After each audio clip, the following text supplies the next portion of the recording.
Servus and hello, Matthias here, and this is Singletrack. In this episode, I'm chatting with Travis Soares, adventurer, climber, van dweller, peak bagger, and FKT Chaser. Yes, check his list of successful FKT attempts on fastest known time. Oh man, so many impressive routes. Well, one FKT you will find on this list of achievements is what we'll be chatting about today. The SPS list, the Sierra Peak section list. What this is, you hear from Travis in a minute. But first, I want to quickly tell you about Electric Cable Car. ElectricCableCar.com is where I comment almost daily on the evolution of mountain sports and specifically trail, ultra, and mountain running. We've seen incredible growth in the area in the last few years, and as keen observer and huge fan, I wanted a place to collect what I find and share what I think about it all. Lots of people and organizations are tweeting, Insta posting, TikToking, sharing news on the various channels, and I'm following them all. I won't be posting a giant fire hose of information, but will share the pieces I consider most crucial with a few of my observations, trying to link them together and make sense of it all. It's meant as a commentary more than an exhaustive collection of everything. I'm looking for trends, give an opinion, inspire, and inform.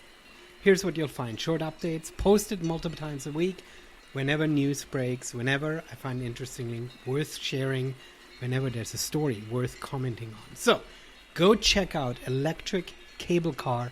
That's at electriccablecar.com. All right, now here's Travis with his most impressive FKT off the SPS list. Yeah, so basically the SPS stands for Sierra Peak Section List, which was created by the Sierra Club in the 1950s. And basically they created it to include the most prominent and tallest and iconic peaks in the range, spanning from like Owens Peak, which is really far down south, all the way up to Tahoe, which is like about 400 miles. So it encompasses the whole range. And they divided the peaks up into 24 different sub-ranges and basically chose like the best of each little sub-range. And so it's kind of nice. It's not like a highest peak list. It includes like some smaller ones that just might be like straight up awesome climbs or like beautiful views. But then it also pretty much like what I learned is like from every high point, basically all the other high points, like the major mountains that you're like, oh, that's like a pretty cool mountain I want to climb that is on there. So I think they did a pretty good job choosing the list. And basically, only 81 people have finished the list since the 50s, and usually over the course of a lifetime or a couple seasons at least. I think the fastest was like 3 years that someone had done it, and so it seemed like a interesting idea to try to do it in a single season. Are you, just to kind of give my listeners a little bit of a broader scope, are you familiar with the Washington Bulgers? Yeah. Do you know which one was first, and is it sort of a similar approach to what peaks were being picked? I'm not sure which one was first, but I do know that the Bulgers is like the highest 100 highest peak list, rather than like chosen by like quality or prominence. Okay. Yeah, and I do know that Washington has some really gnarly peaks. Yeah, we should have Jason on the show, Jason Hardrath, to talk about the difference, because he climbed in both states. And while Washington has, I think what makes Washington gnarly, perhaps aside from the Chaucy Rock, it's also that so many are really remote, and the amount of like bushwhacking that you have to do to even get to makes many of them a big challenge. But I've been in the Sierras, but really only as a tourist, and so can you give us a little bit of an idea? I mean, the list is what, 252? Did I get the number right? 247. 247. So 247 peaks, which is an insane number. Do you know what's the percentage? I mean, how many peaks are in the Sierras? I'm trying to sort of wrap my head around this. That's a good question. There's lots of like little sub peaks, but it seemed like pretty much all of the high points were on the list, and a lot of the smaller little mountains around those high points too. So from what I understood, it was like most of the major mountains pretty much. Mm-hmm. That means Whitney is on there, obviously. But then is there anything in Yosemite? Yeah. So there's Cathedral Peak, if you're familiar with that. Mount Conness, North Peak, around Tuolumne, and then a couple peaks in the Cathedral Range and in the Clark Range, so like Mount Lyell, Mount McClure, and then like Merced Peak. Yeah. Okay, yeah. Yeah, it's probably about like 15 peaks in Yosemite area. Mm-hmm. So the list has been around, and I mean, there is something super fascinating about all of this, that we are sort of in a moment in mountaineering where like all the objectives are the obvious objectives have all been done, right? So it requires a certain amount of creativity to say, okay, I want to do something unique. It's not about a dick swinging contest, right? You're doing it for yourself, but you want to, but you want to do something unique. I love this time that we are in where you can apply some creativity to say, okay, I'm going to try this, to do this fast, to do this condensed in a period, to do it in a certain style, right? So you come along, and we need to talk a little bit about your background, because 247 Peaks requires skill, experience, and an insane amount of dedication to do it in a certain period of time. So when did you hear about this list, and how did you get to a place where you're like, okay, I'm going to do this? Yeah. So I remember last year, like following Jason during his Bulgers attempt and being like, wow, like 100 mountains in 50 days. That's crazy. Like what a crazy effort. But, and basically he sort of reached out to me, and put me in contact with his partner, Nathan Longhurst, who, I don't know if you're familiar with him. He climbed the whole Bulgers list as well. And this other fellow named Dan, he reached out to Nathan and I, about the idea of climbing the whole SPS list in a single season in, I think it was October of 2021. And he planted the idea in our heads, and Nathan and I were both pretty psyched, and so we decided to team up and start planning to do it, and met up and made some route plans and stuff, and so that means started making it happen. Yeah, so this means this wasn't really something that you've been like sitting on, pondering, dreaming about for years. This was something that came together fairly spontaneous, given those kind of projects. Totally, yeah. And at first I wasn't actually even particularly excited about a peaks list, because I'm more driven by aesthetics of mountains and drawn towards that. But I actually looked at it all on a map, and it just looked like a really awesome way to explore the whole mountain range and just get to know the Sierras, which was one of my main goals for the project, just to really get to know these mountains, because they're really special to me. And yeah. So this is a good segue. Let's talk a little bit about you. How did you get into mountains? Where are you from? How did you discover the Sierra?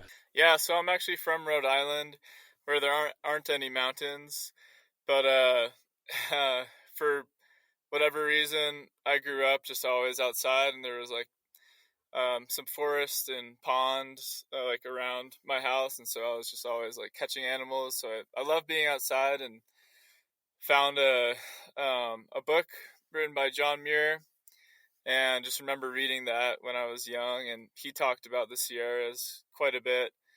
And I always knew that I was going to head out there. And so I went to school out west in Arizona at a small liberal arts school called Prescott College, where I studied adventure education and wilderness leadership. And we actually took an alpine mountaineering course out in the Sierras, where we learned to climb mountains, basically. And I think I was like 19 at the time. And yeah, the Sierras totally just captured my imagination.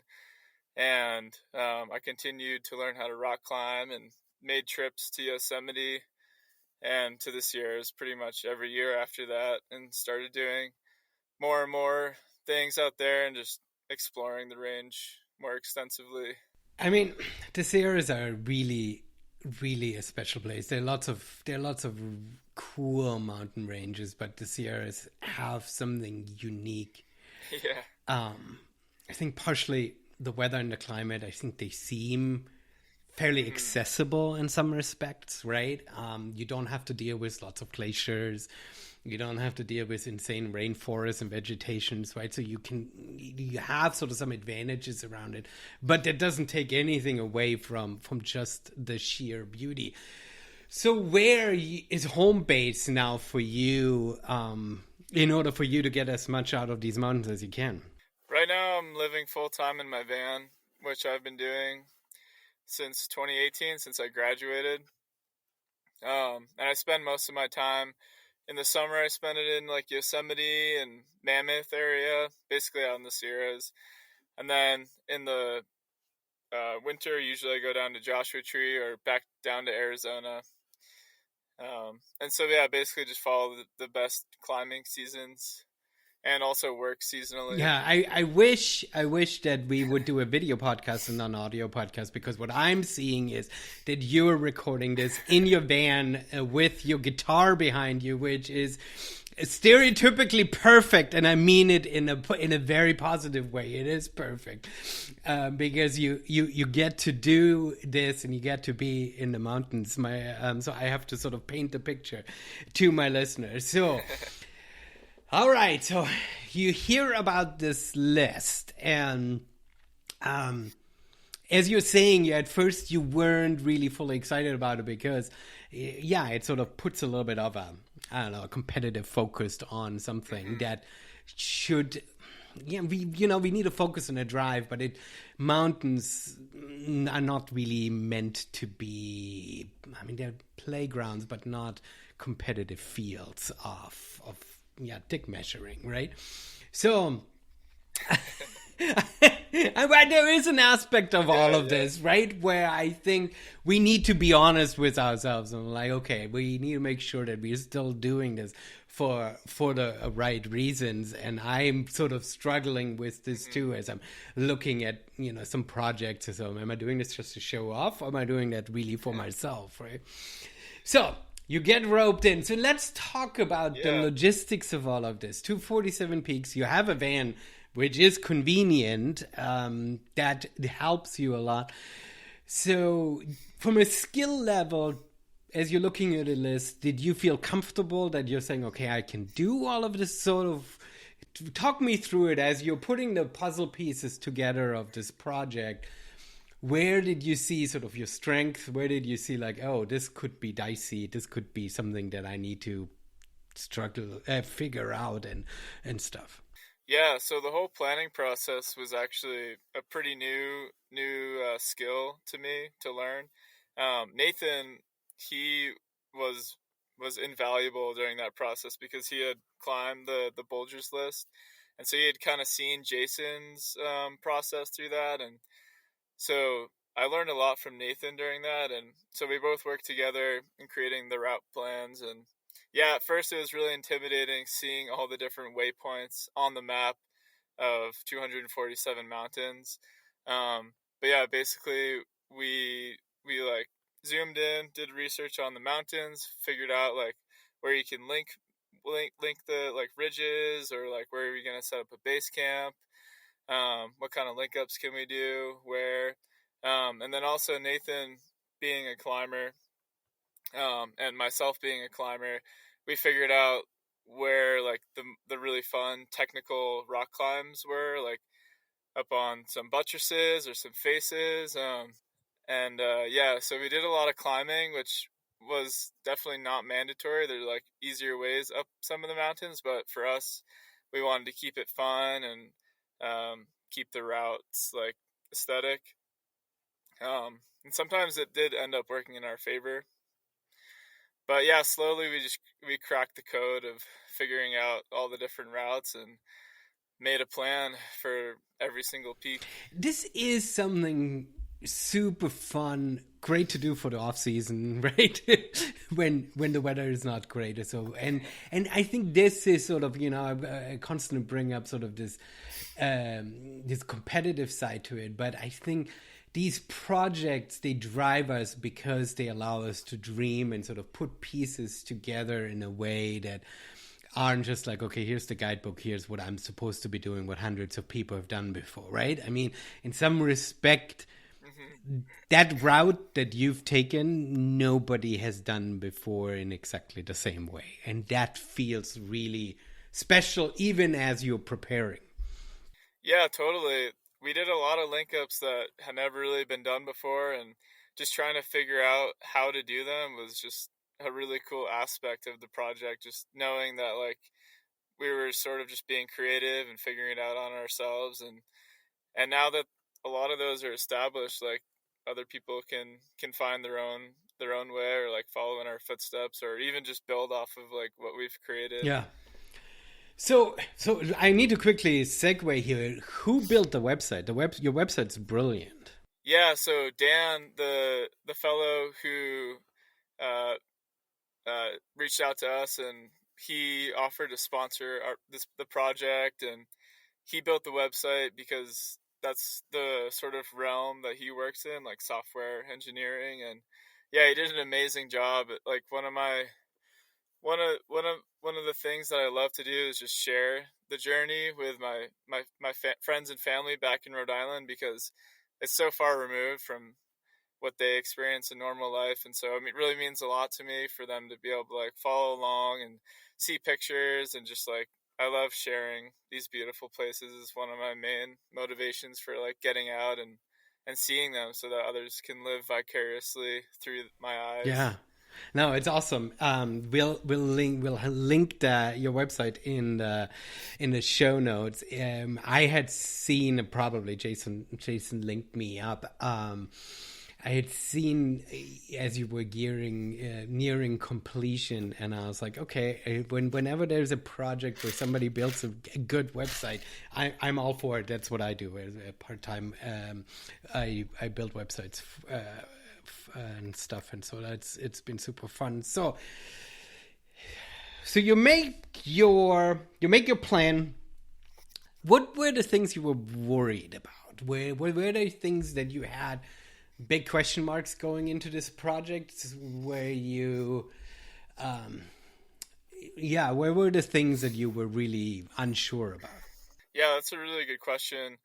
The my main concern was getting shut down by a fire, so running into some sort of fire closure, because with a with the with the mountains spread so far apart, and a lot of them are actually like fire prone in certain areas, like down south or up in Tahoe. Like it would only take one fire and one closure on one peak to ruin the entire thing.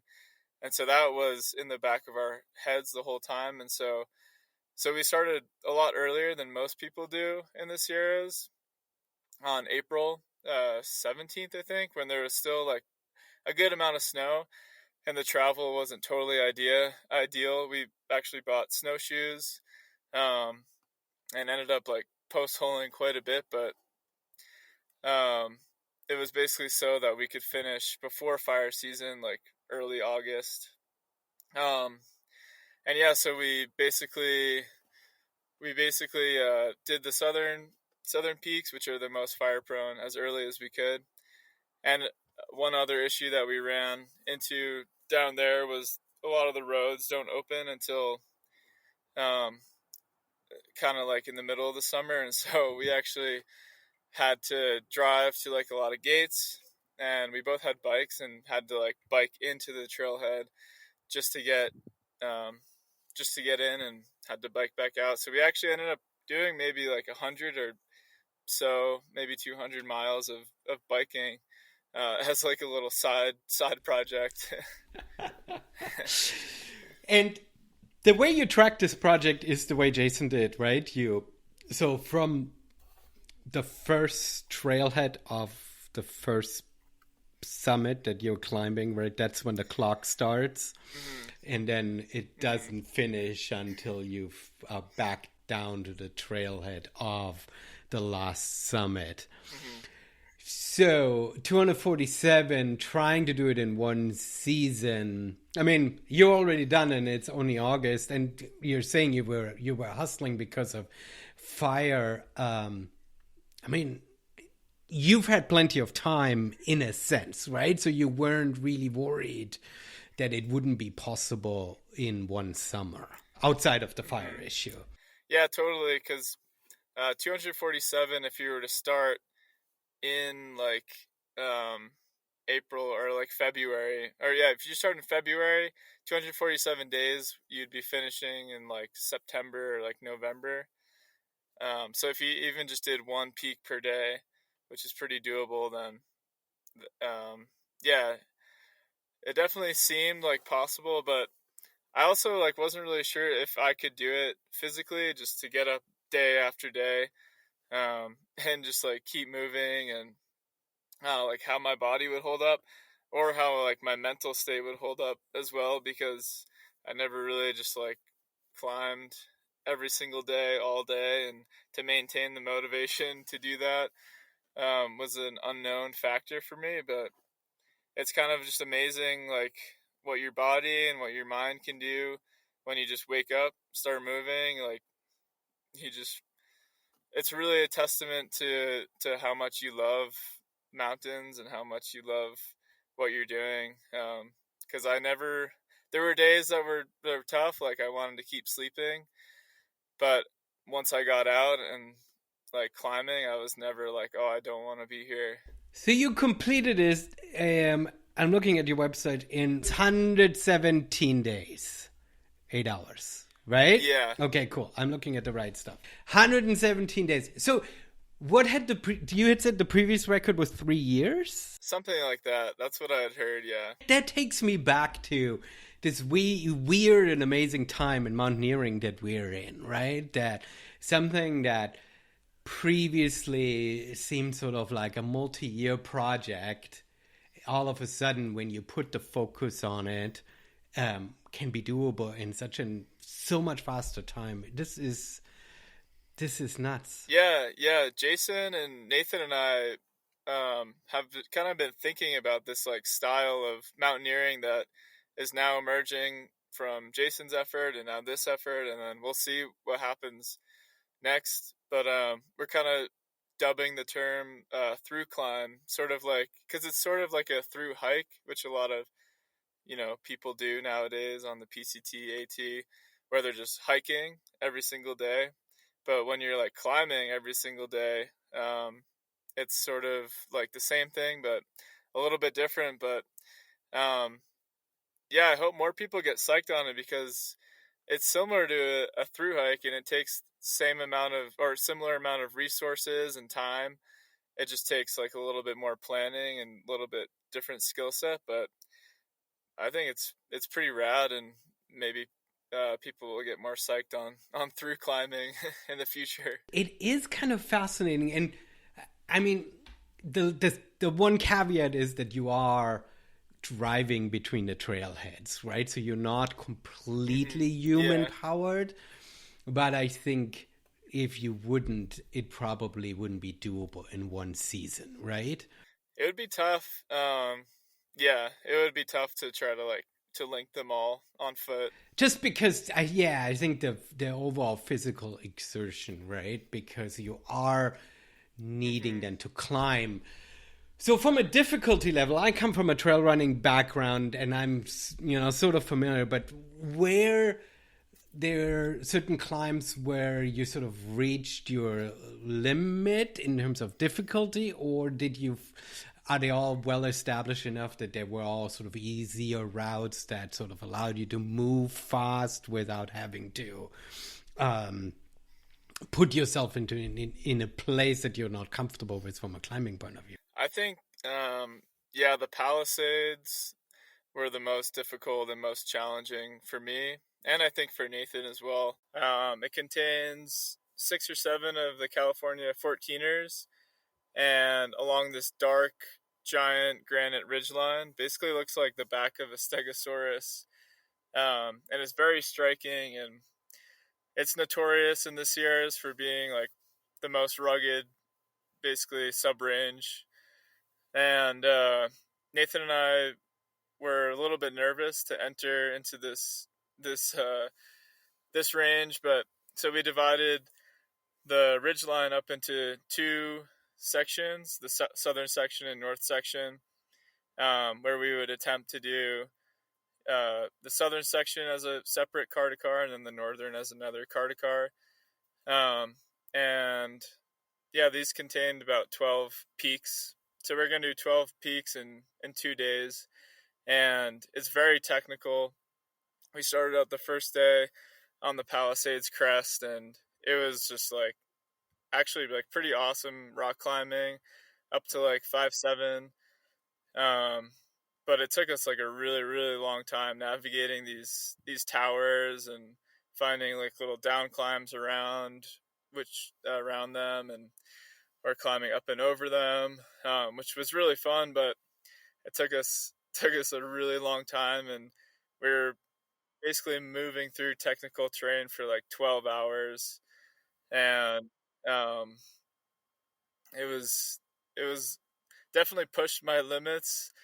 And then yeah, when we finally got off of the technical terrain, we still had one more peak to climb, and we climbed that, and it was about 10 o'clock, and we'd been moving since like 3:30 in the morning, and had to descend down this pass that we figured would go. And we headed down the pass, and it was totally melted out. It was just really steep, loose dirt that got steeper and steeper and vertical. And it was like midnight at this point, and it was we were exhausted, and it felt too dangerous to continue down this pass, which unfortunately was the way to get back to our van. And so we had to climb back up and bivvy out in the Palisades and hike out a different way in the morning. And so we hiked out the next day, slept for most of that day. Was that one of the hairiest moments you think throughout this? Yeah, I would say so. There were like lots of down climbs around these towers that were like a little bit loose and pretty challenging technically. Like we encountered maybe like up to like 5'8", maybe 5'9", just to get around these towers, because not a lot of people end up doing this traverse, so there wasn't a lot of information. We just decided to go for it and see what would happen.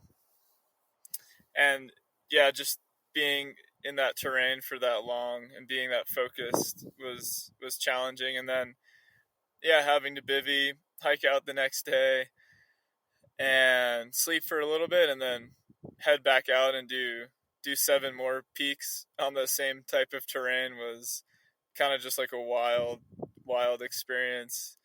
And yeah, that was Nathan's finish on the Northern Palisades section. Amazing. From a gear point of view, what kind of shoes were you wearing? I watched Jason last year, and he did almost everything in running shoes. But what kind of shoes were you wearing for all of these climbs? Yeah, Nathan and I feel pretty comfortable climbing technical terrain up to like 5'6", 5'7" in our trail running shoes. And then anything a little bit beyond that, I either bring approach shoes or for certain climbs, I did actually end up bringing my rock shoes, like fish hookerette. Since that's 5'9", I brought rock shoes for that. And you sort of, because you had all the intel, because these mountains in general, I mean, you were saying that the traverse isn't climbed very often, but in general, these mountains are climbed. So you are able to get enough information beforehand from people. Yeah. Guidebooks, whatever, peak baggers, summit posts, right? That you kind of know what you're getting yourself into for most parts. Totally. Yeah, pretty much every peak is on Summit Post, really helpful website. And then also there's a guidebook to the Sierras written by Secor that has lots of really great information, which was really helpful. But there are definitely times where like we kind of scoped a ridgeline or like a gully that was just more beneficial for us to go down for our link up, so we could like continue along the way that we wanted to go, and there wasn't really any information for it, and kind of just went for it. And most of the time it worked out. Yeah, that is one of the challenges, right? Once you start combining and linking up summits, you're sort of needing to find a route that is not the most obvious just from an up and down climb. Totally, right? Yeah. And or even from the finding the most beautiful line, right? Because you are now looking at, okay, how can I go from summit A to summit B?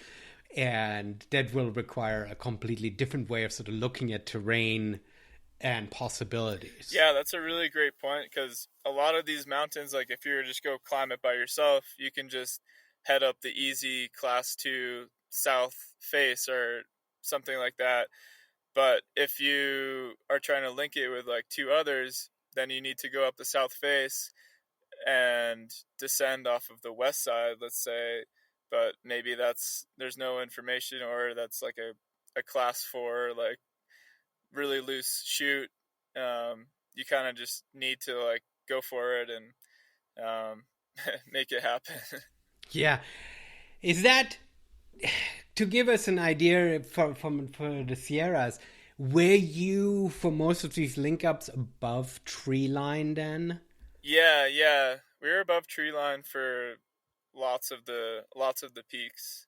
That makes it then a little bit easier, right? Because I mean, I did a project, Cushman 6, I called it, where I linked 6 summits in the Olympics together that are sort of all on a skyline. And I'm not a big climber, so there were some sections where you could have traversed at a higher point and more direct over the ridge, but I dropped down, and once you drop down, you deal with so much scree and then underbrush that you're actually slower, and sometimes even in somewhat more dicey terrain, right? But if you are above tree line, then, especially if the weather is good too, right, then you are able to kind of see where you're going, which makes things a little easier. Yeah, totally. Yeah, travel in the Sierras is pretty forgiving in that way, that it's a lot easier to navigate without all the brush and whatnot. And also the rock, for the most part, is like really, really good and reliable, and so most of the time you can count on it not being like too horrendous. Yeah, that's the challenge that you find, especially here in the Olympics, where the rock is just so shit that the many of the peaks are just not even climbed, right? Because they're not really fun for climbers, because on one side it's dangerous, on the other side it's just sharp and not very fun to climb, right? I mean, that's, I think, makes the Sierras in many ways, right? That's why it's so popular for climbers. I've been so spoiled. I don't know if I can go to any other mountain ranges after this. I mean, it's true. It's something that I think climbers among themselves, they know that, but it's something that isn't often really portrayed to the general public, that a certain amount of rock will attract climbers in a different way. I remember the first time I did Joshua Tree and seeing these boulders there and realizing the level of grippiness that they had. I'm like, okay, I get why people like climbing down there. Palisades clearly was sort of the crux of the entire project for you, and I'm glad you made it. I'm glad you made it back down. There was sort of a hairy situation there. Did you, at that point when you've completed that, felt like, okay, I've got it in a bag, I finished it up, or at what point were you sort of feeling like, okay, this is fully coming together? Yeah. So like I said in the beginning, I think I touched on the fact that like I wasn't really sure if I would be able to do this whole project, and just kind of took it one day at a time. And sort of learned that the project was just as mental of a challenge as it was physical, because you need to like focus on all the route plans. You need to have them all figured out. So you need to like conceptualize the idea that you're climbing 247 mountains, but you kind of need to put it out of your head on the day to day and just focus on, the next 4-day trip, or like even just the single day that you're on right now, like in that moment. And so I managed to find my way up to like 30 mountains, and I was like, oh, okay, like we're doing this. Like it's been hard. Make it to 50, and got there. And then once I hit 100, that was a nice milestone. That was in Yosemite National Park, actually, because it was like triple digits, and like still wasn't really sure if I would finish, but I was making good progress. And then right around when I hit like halfway, it kind of felt like, well, I've already climbed 122. I know I can do that, so I must be able to do another 122. And at that point, it kind of felt like I had been like pushing if you like imagine like a boat, if I had been like slowly pushing my boat out to sea, but I could like look back and see land. Once I hit halfway, it was kind of like, okay, like we're going out into the ocean. Like I'm gonna give it my all, and not be attached to land, and kind of break that tether. And so that was kind of the moment where I was like, I think I can do this. And then we hopped right into that link up that included the Evolution Traverse and climbing all the Evolution range peaks, and then linking that into the Palisades over the course of 2 weeks. And then, once that was done and Nathan was finished, I had 70 peaks left to do solo. And at that point, I was pretty sure that I was going to climb them all. It was just a matter of when and how fast. And I kind of set my goal for August 12th when my parents were arriving, because I wanted to share the final peak with them really badly. And so I just rearranged my schedule and tried to do them as quickly as I could.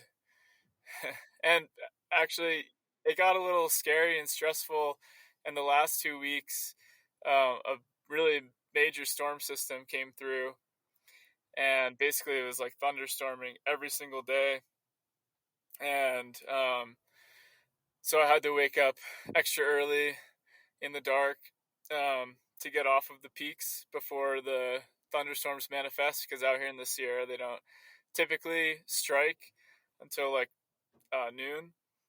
So I had like a small little window where I could get on and off the peak safely. And somehow it all came together. I mean, you said a couple really interesting things. You said right in the beginning something I wanted to touch on, which is you planned this project out conceptualizing the entire thing, but then you sort of have to put it away, because even climb 1 and 14 and 24 can be physically hard, right? But you're still so early in the project that if you sort of do the math game too early on, then you just psych yourself out and you give up, right? You have to sort of take it, put it away. And I'm trying to find a way of comparing this to ultra running, where you don't stop and you run 100 miles or whatever, and you have these moments of physical and mental doubt, but then you sort of find that other energy and you rally, right? And you somewhat had the luxury of being able to sleep overnight, but you still had a continuous and endless grind, right? Yeah, totally. Yeah, to take the ultra running marathon, like if you were to think of it as like 100-mile race, as like a metaphor for this project, like maybe you just say to yourself, I'm going to get to that tree, which is, or like a couple hundred feet away, or like I'm going to get to that aid station, which is 2 miles. And like in the back of your mind, you're going to end up at 100 miles, but to think about it would be too overwhelming mentally and would kind of just stress you out and use up energy, and so you kind of have to like take it one step at a time. I have a list of all the peaks up in my van, um, uh, taped up to my wall, and it's 4.5 pages of mountains, which is like a lot, and I slowly check them off after every single trip, and just watching that, start crossing them off, and more of them are crossed off, and soon that like um, more than half of them are done, and it was a really awesome like visual representation to help me maintain motivation and keep going. Yeah. That is awesome. A few years ago, I did a project where I ran every single street in my city, Olympia, Washington, and it ended up being like 300 some miles of road that some of them I had to, like, cul-de-sacs. I had to obviously run up and down because it was stuck on the other end.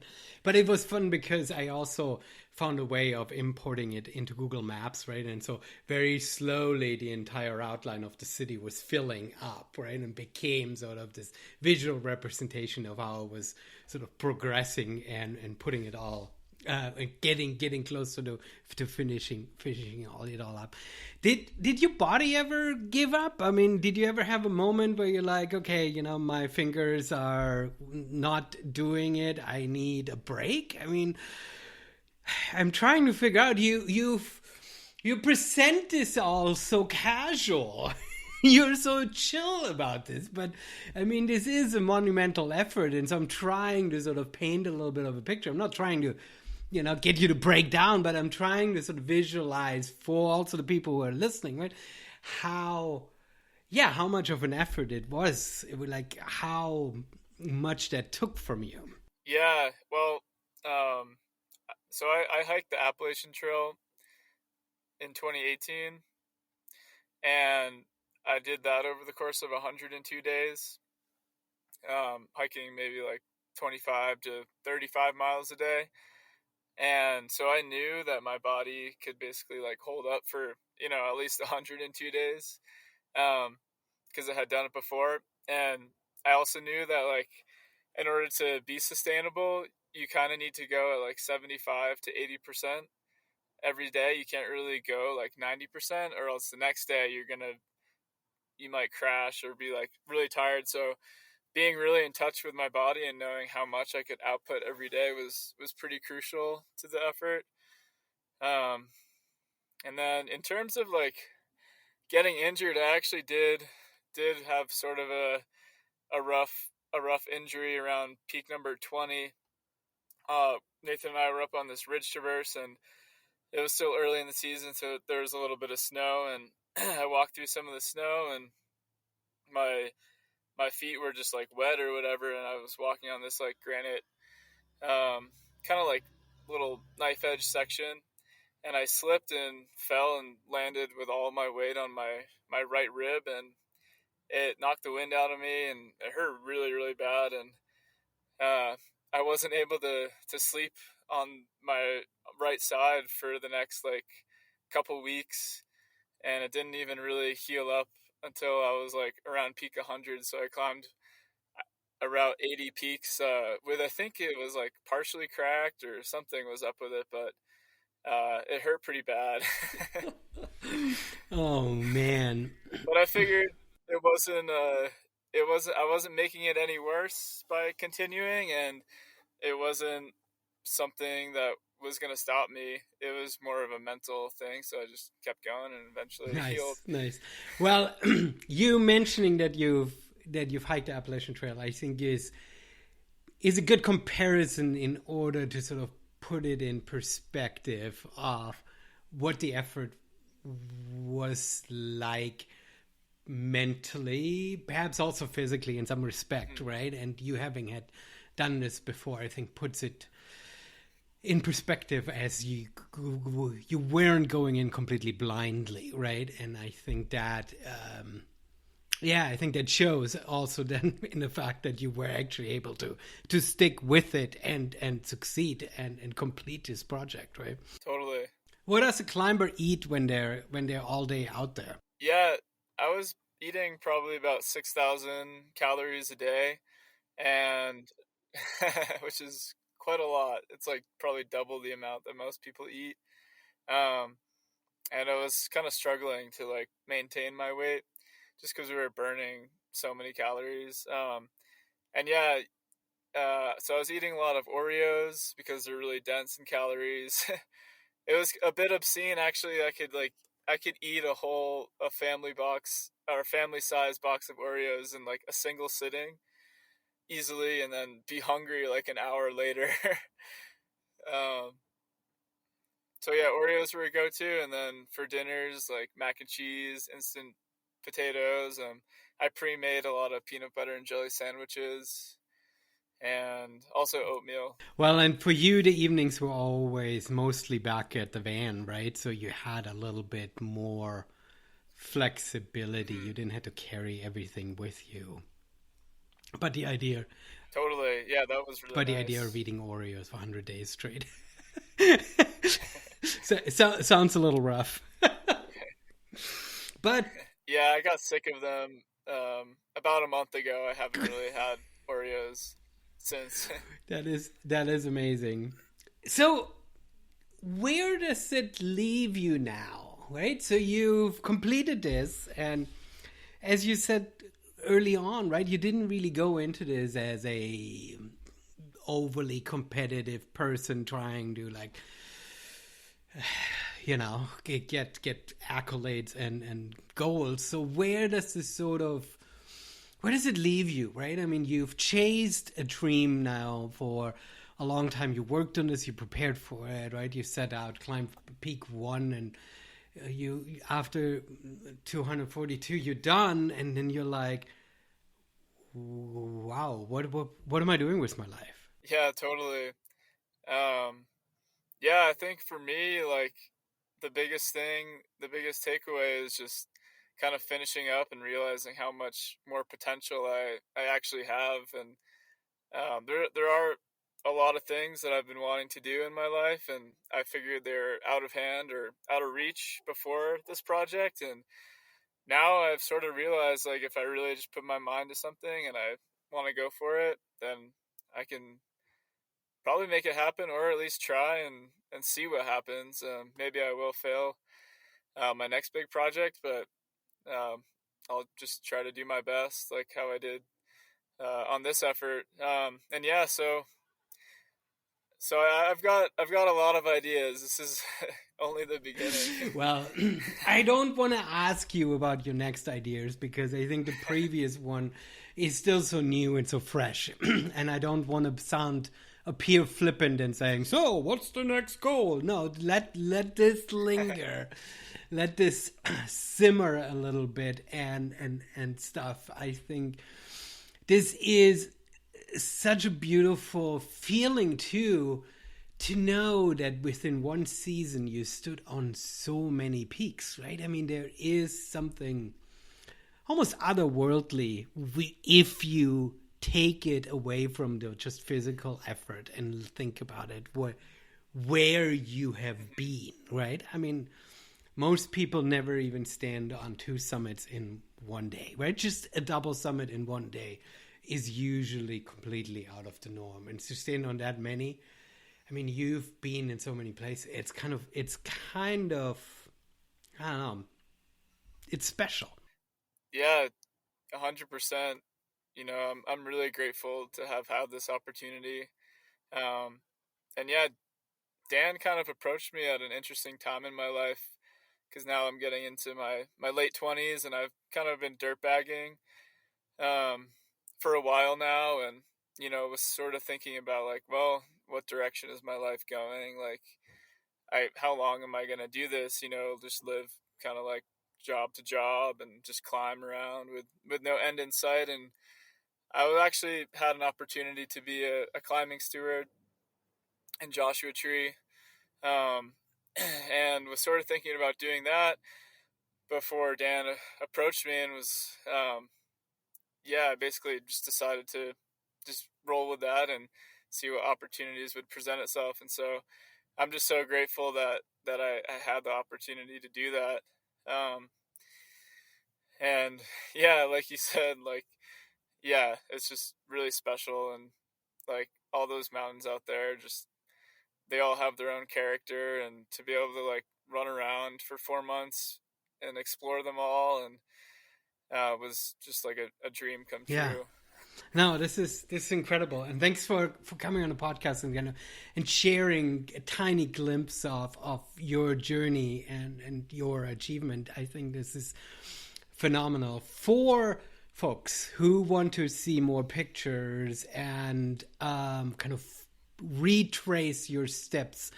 Give people some links both to your social and then to the main website where you've sort of tracked this entire project. Yeah, the SPS2022.com is a great resource. We have lots of photos, lots of trip reports. I'm going back now and writing a lot more trip reports that we missed because I just didn't really have time to write. So trip reports are still coming out. And then, yeah, for future endeavors, you can follow me on Instagram is a good way. Yeah, we'll link your Instagram account and the website in the show notes. Travis, this was incredible. You know, as I said, I've done this like little 6 peak adventure, but now I'm like, well, okay, I just out of 6 peaks, I need to like, turn this into 16 or something.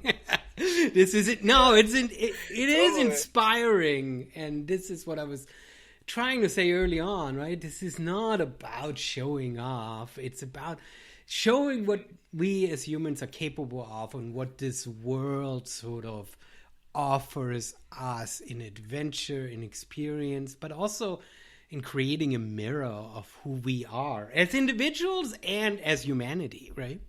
Totally, yeah. That means a lot that you're inspired, and that makes me really happy, you know, like, because that's just like, it's cool. Like, I love this community, and I've gotten like a lot of people have reached out to me and said the same thing, that they're inspired, and that really means a lot to me because this community is really special, and it feels like I'm giving back in a way, just like through like what I'm doing, and I hope people can take that inspiration with them. And I also find a lot of inspiration from other folks too, and so it's a cyclical environment in this special community. It is, and it is sort of an interesting time that we're in, where we might not gather in front of fireplaces anymore, and especially these last few years where with COVID we were so isolated, right? We need to, and we have this glorious ability to sort of connect and be inspired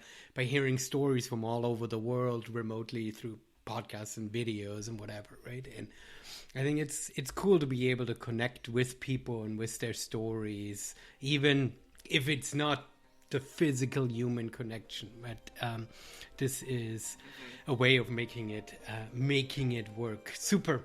Travis, thank you so much for coming on Singletrack. Yeah, it was awesome. Thanks for inviting me, and yeah, it was great to talk.